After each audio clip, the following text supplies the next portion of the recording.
Setelah melakukan olah tempat kejadian perkara, tewasnya anak perempuan 14 tahun, polisi dari Polrestabes Palembang membentuk tim untuk mencari pelakunya. Unit Reskrim Polrestabes Palembang sudah mengetahui identitas pelaku dari rekaman CCTV di lokasi kejadian. Kasat Reskrim Polrestabes Palembang menerangkan, mereka sudah membentuk tim untuk memburu pelaku yang identitasnya diketahui. Dugaan sementara, pelaku saat kejadian dalam kondisi mabuk, karena sebelumnya juga terlibat pertengkaran dengan ketua RT setempat. Kronologis saksi-saksi sudah kita periksa dan visum serta korban meninggal dunia ya setelah dibawa ke rumah sakit Bari.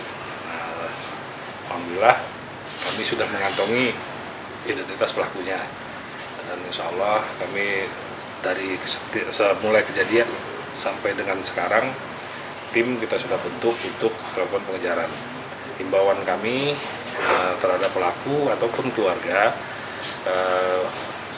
sebaiknya menyerahkan diri. Polisi juga memperingatkan pelaku untuk menyerah, karena jika tidak, polisi akan melakukan tindakan tegas. Dari ciri pelaku, polisi memiliki catatan, merupakan penjahat kambuhan yang pernah dihukum dalam kasus yang sama. Yudi Kiswanto, Kompas TV, Palembang.